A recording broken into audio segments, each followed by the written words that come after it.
Maybe it's thinking about recording. It gives everybody another second or two to get their materials. Oh, there we are. Okay, so we are looking at 2.2.3 today, and it is the start of graphing. This is part A. There is going to be a part B next week where we talk about how else we could graph, but today is that foundational skill of graphing. So I need a volunteer, a brave soul, to read the I can statement for me today.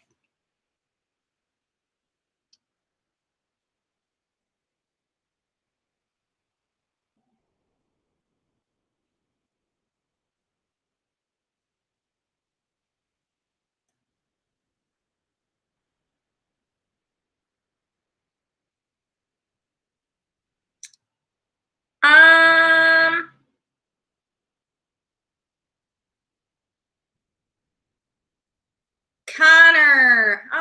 Yeah, Connor. Can you read the I can statement for me? I didn't remember if I picked on you recently, but oh well. I can graph a continuous linear function. Thank you. Okay, so lots of big words going on. Main word, though, is graphing. We'll talk a little bit later on in this unit what that word continuous means, but we are basically taking our function equations and we're going to put them on a graph and see what they look like. Right?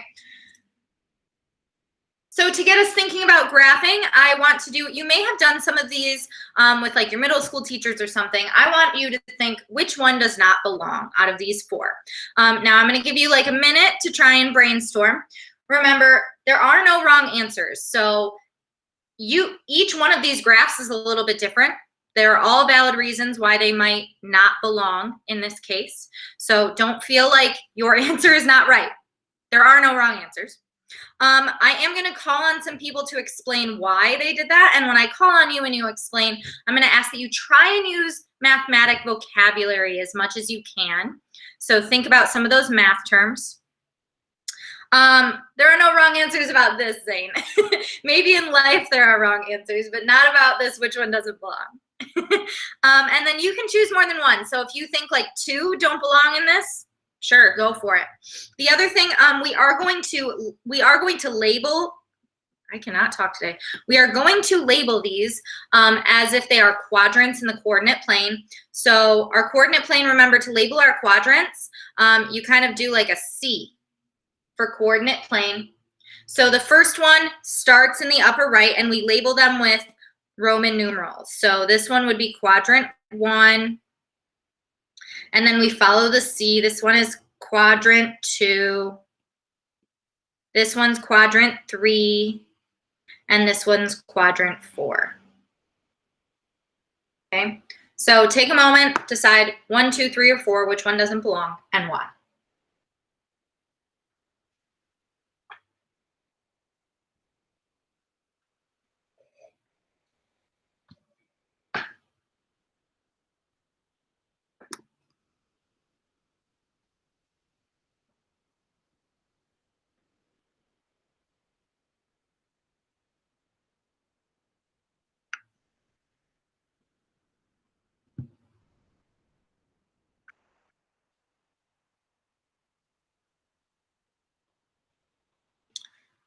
Okay, I'm getting lots of things in the chat. Let's go through here. I got both Evelyn and Caitlin said that quadrant 4 does not belong because it has a negative slope. Yes, and thank you for referencing back to our slope lesson from earlier this week. Yes, quadrant 4 has a negative slope, meaning that it is decreasing. All of the other graphs have a positive slope. Good. Let's see what else we got. Oh, you guys are typing fast. Finn said the bottom left one, quadrant 3, okay, is the only one with an intercept below, a y-intercept below the origin. Oh my gosh, look at you with your vocabulary. Awesome. So yeah, quadrant 3 has a y-intercept below the origin. So if you're reading that and you're like, what the heck is Finn talking about? The origin, remember, is the point in the middle, 0, 0. okay? And a y-intercept is where it crosses the y-axis. So y-axis is that up and down line, and our graph is crossing that line below that 0, 0 point. Let's see what else we got. And Gabrielle had similar reasoning. Yep, the other ones are closer to the middle or to that origin point.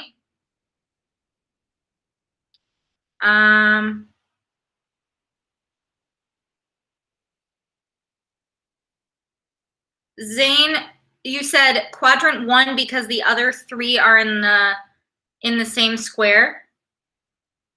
Can you elaborate? I'm a little confused on that.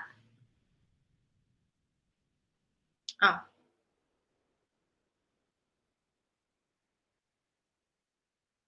Are 3 of the quadrants? Oh, I just labeled it different. There we go. You're funny. Did anybody pick number 1 or number 2?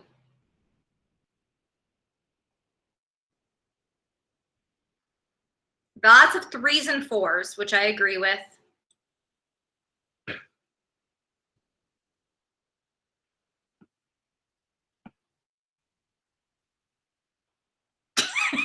You guys, stop with my labels. Yes, number 1 has a blue label. That is right, technically.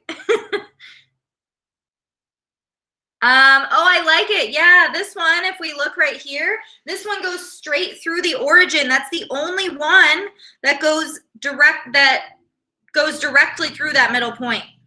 All the other ones kind of at some point or another cross the axes, but not necessarily the origin. Cool. And then maybe 2. Oh, Caitlin, you said both 2 and 4.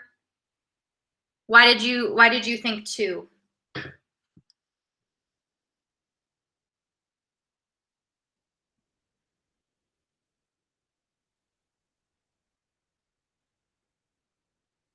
Oh, okay, cool. So yeah, all good ideas. You guys are great. Like I said, there were no wrong answers, so I just loved hearing some of this vocabulary, and we are going to use it a lot today. So good little refresher here.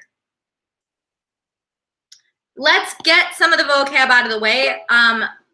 Some of this is review from earlier this week, and some of these terms we have not explicitly written down before in Algebra 1. We've maybe used them, but we want to be able to have a reference back to them at some point or another. So the ratio of rise to run, who knows what that vocab word is?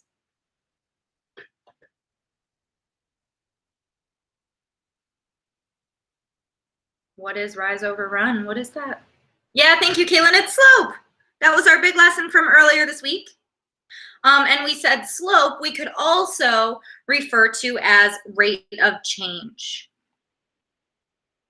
That those 2 expressions were interchangeable. And just to mess with you guys on an assessment, I am going to switch those out periodically. So you need to know that rate of change, if I ask for that, I'm asking for the slope. And it all comes back to that rise over run, or the formula that we looked at the beginning of class.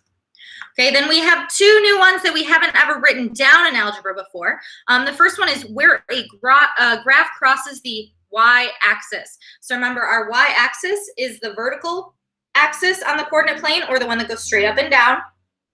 And when it crosses, we call it a y-intercept. So that's where your graph crosses that vertical axis. And so intercept, if we think about that like in relation to football, somebody throws a pass and it is intercepted. The person that intercepts has crossed the path of where that football was being thrown. So intercept is just kind of a fancy word for crossing. And then where it crosses the x-axis, then that is going to be our x-intercept.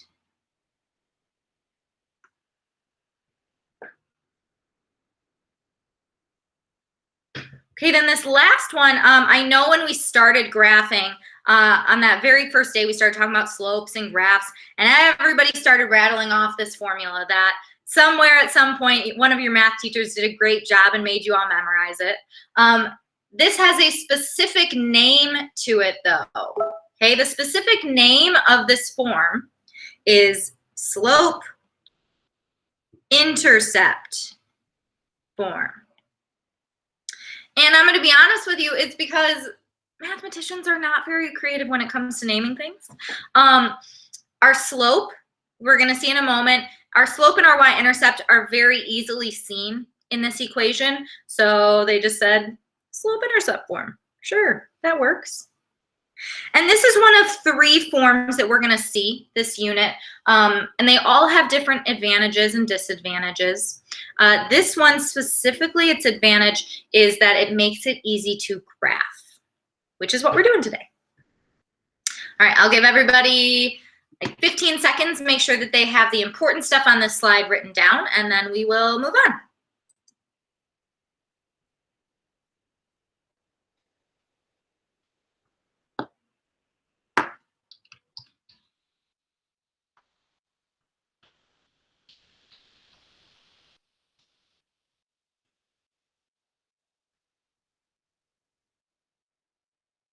All right, here we go, you guys. So we said that we were going to see 3 different kinds of forms, and this one, our y equals mx plus b, makes it easy for us to, oh, I keep doing that, makes it easy for us to graph.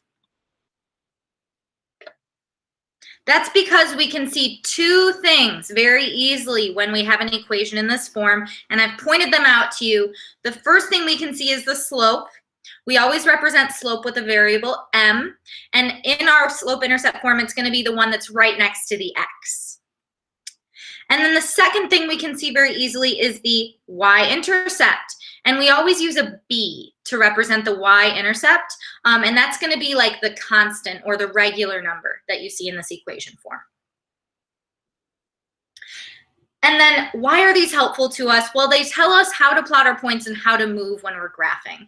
And the easy way to remember it is that B tells you where to begin. That's going to be the first thing you do, so you use your y-intercept first. And then M tells you how to move. So your slope kind of acts like a roadmap for how you're going to plot your second point. Yeah, where to begin. All right, can I get a thumbs up, thumbs down when you are good to go, or a, not a down, don't give me a thumbs down, thumbs up when you're good to go. Thank you.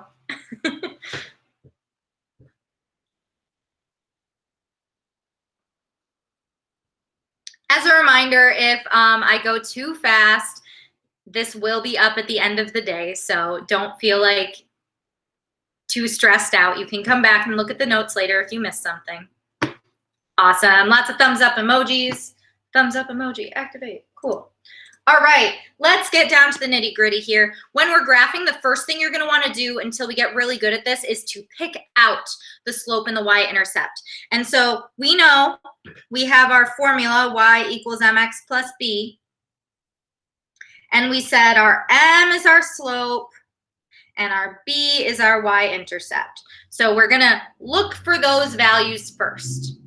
In example A, we have y equals 3/4 x plus 5. And then our slope is the one that's by the x. So 3/4 here is going to be our slope in this case. Do we convert it to a decimal?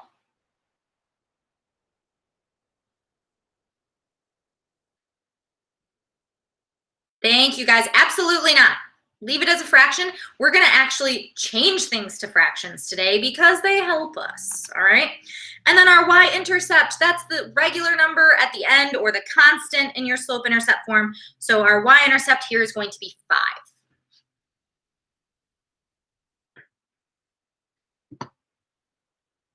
All right, because I feel like I'm talking to myself. I'm turning off the chat for a moment. Ooh. And I'm going to ask somebody to turn on their mic and explain what they think the slope and y-intercept is on this next one. I know I'm being mean. Let's hear from Chardonnay. What do you think? Turn on that mic. Tell me which one you think is the slope and which one you think is the y-intercept here. I think the 3x is the slope and the 4 is the y-intercept. Thank you, Chardonnay. You are very, very close. You forgot a sign. Do you see it now? Yeah. Okay, so our y-intercept is -4. Don't forget the sign in front. And our slope is -3. And you don't have to write the x, you just have to write the number in front.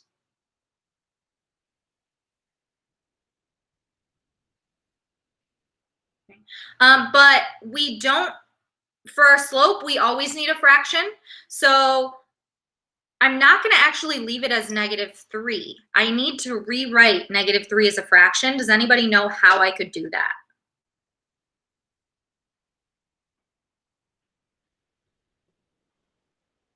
Yeah, thank you. A couple people in my chat. We can rewrite this or any number as a fraction if we just throw a 1 under it. So if your slope is not a fraction, throw a 1 under it. We need it to be a fraction.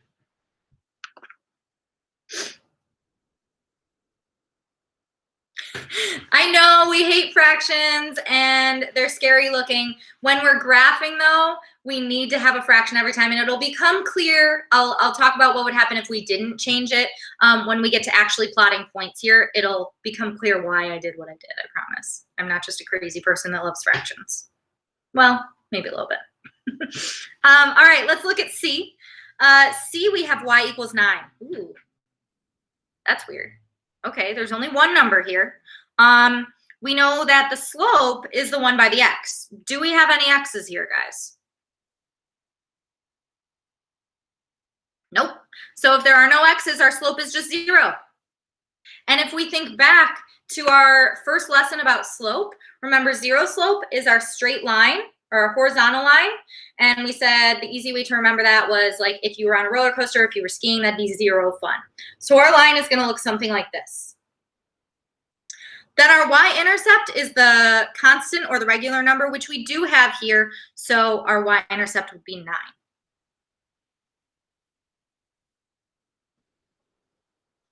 All right. I want you guys to pick 2 of these. I don't care which 2.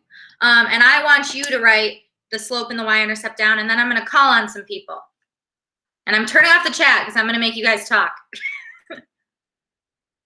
I'm so mean today.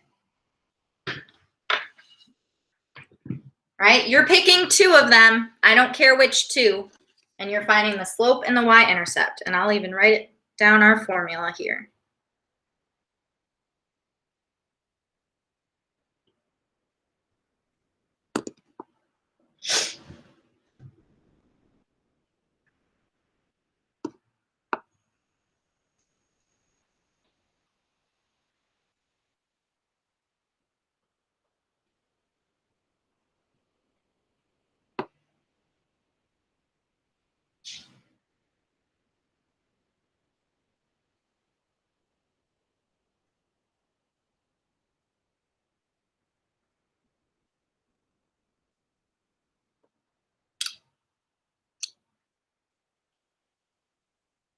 Be about 10 more seconds here. Make sure you have an answer ready.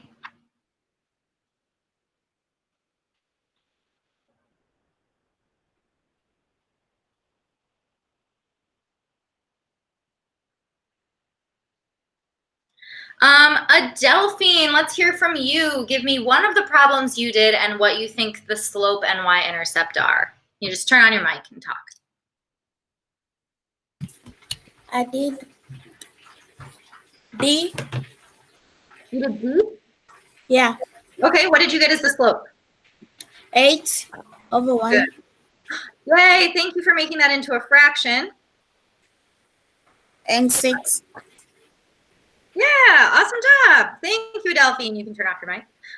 So 8 was our slope here. That's our m, and Adelphine made it into a fraction by throwing a 1 under it. Cool.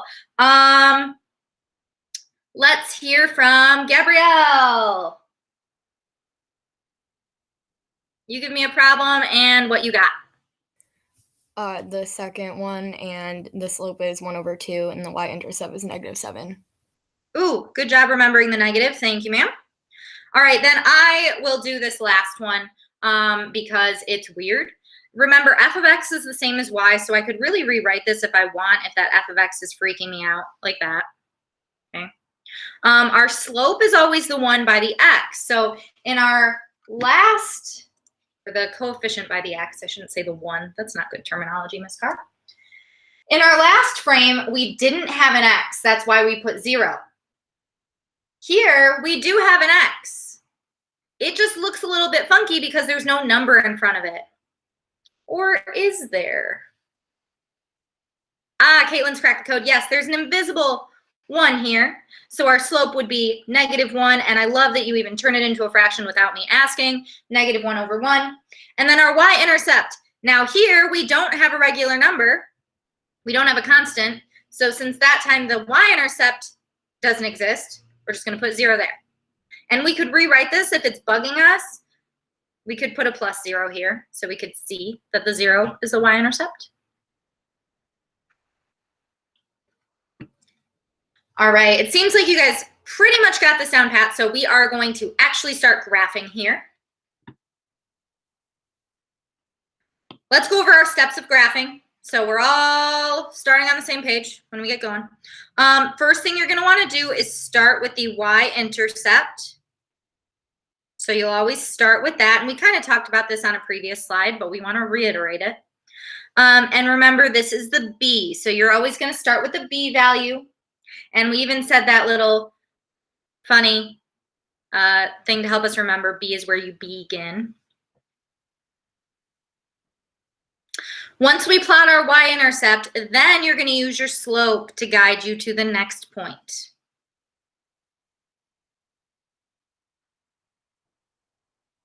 Okay, if you are writing this down on a separate sheet of paper, I want to make sure that you get 1 and 2 down at the very least, okay?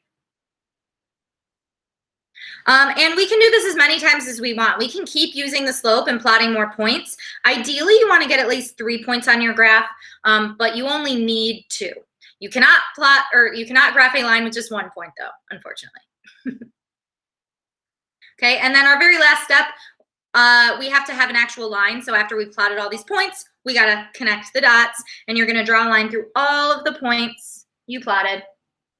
And then I guess we could even add an additional 5th step, which is draw arrows, because these lines are gonna go on forever and ever and ever, and the way we show that is with arrows. Okay, thank you, Gabrielle. Alrighty. Oh. So let's go on to actually graphing. Oh, does anybody need extra time? Speak now.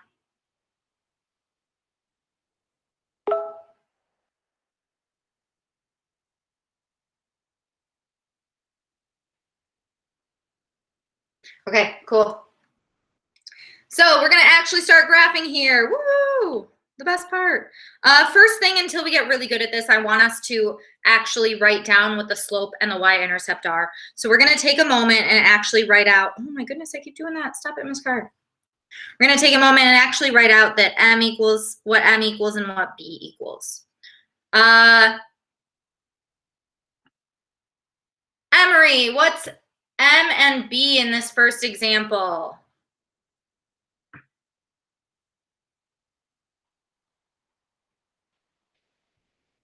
The m is 2/3 and the b is 1, -1. Good catch. Yeah, thank you, Emery. Don't forget those signs. Okay, so then when we're plotting our points, we're going to start with b. So I'm going to put a dot at -1, and you're going to put that on your y-axis. One of the big mistakes I see is that people know to use the y-intercept first, which is awesome, but then they'll accidentally plot it on the x-axis. Okay, it's a y-intercept for a reason. It crosses the y-axis. Okay, and then we're going to use our slope. Our slope is 2/3, and we know that slope is rise over run. So we're going to go, what this tells me, we're going to go up 2 and over 3. And I'm going to draw the little loops on my graph. You do not have to draw the loops unless they help you. So here we would go up 2 and then over 3, and you're always going to move to the right. And we put a dot here. And we could do this again, and I could keep doing this forever if I had a big enough graph. Up 2 over 1, 2, 3. Oh, I'm a little off. Oh, well, that's fine.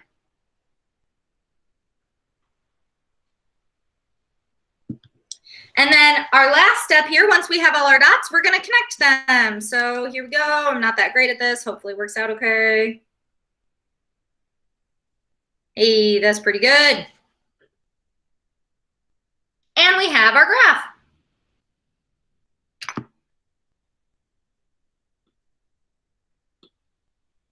All right, let's look at this second one. I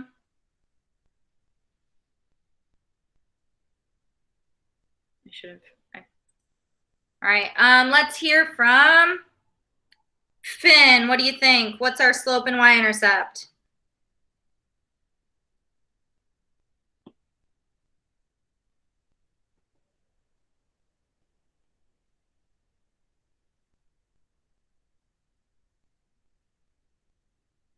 Hello, Finn?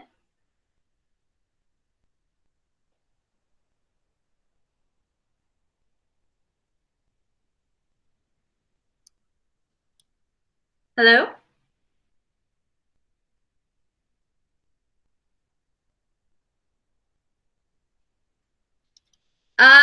Zane, can you help us out? What's our slope and y-intercept?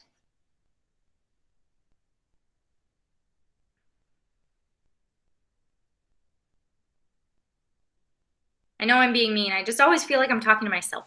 So.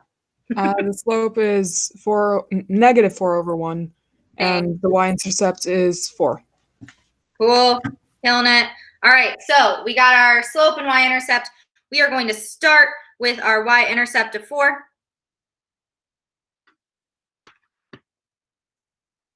And then our slope tells us negative 4 over 1. That means this time we're going to go down 4. And you're still going to go right 1. One of the other big mistakes I see people make is that as soon as they see a negative, they think that they have to go down and left. Okay, no, we're just easy way to remember it. The negative tells you whether or not you're going up or down. You're always going to go to the right. Okay, so we go to the right 1, put a dot here. And we could even do it again if we want. Down 1, 2, 3, 4 over 1. You don't have to draw those loops. They just might help you. And then we connect our dots. Oh, that was bad. Whoa, Miss Carr. You guys know what I was supposed to do.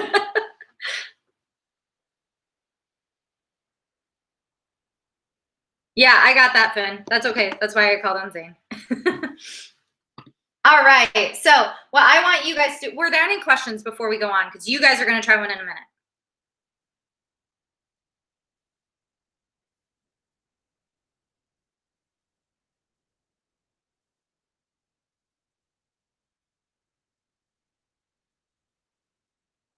All right, then I want you guys to pick one of these graphs. I don't care which one. I want you to choose one and I want you to graph it. And then I'm going to call on somebody to talk me through the process. Now with graphing, you guys, unless you have graph paper, I do not want you to spend the time drawing all these little like crisscrosses for the coordinate plane. You can literally just like on your piece of paper, draw this and then do little like tick marks. And it's okay if it's not perfect. It is not the end of the world. You don't have to grab out that ruler just quite yet. All right. So take a moment, pick either one of those and graph it on your paper, and then I'll call on people.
All right.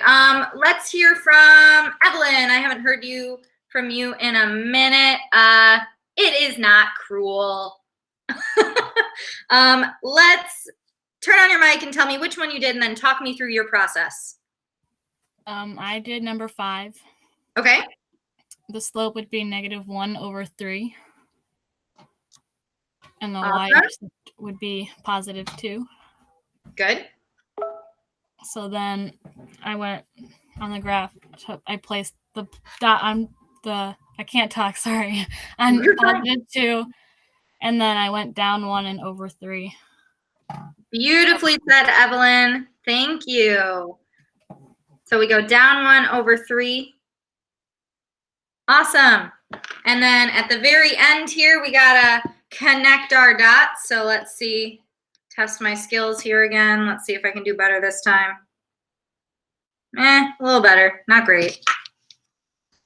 Remember to draw your arrows, and remember, even if it's negative, we're always going to the right. And then a quick check, you guys.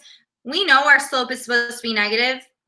If you get done graphing this line and your slope is positive, it's going up, you know you did something wrong. Go back and fix it, right? Then our first one, if you did this one, we had an invisible slope of 1 or 1 over 1. So we would start at -5, and then we'd go up 1 over 1. And you could do this as many times as you wanted, but we really only need 2, absolutely. 3 helps us a little bit more, but here we could fit a lot on our graph.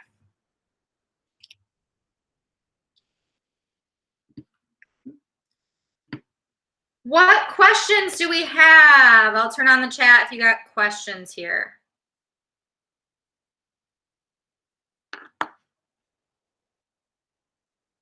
Questions, concerns, quandaries?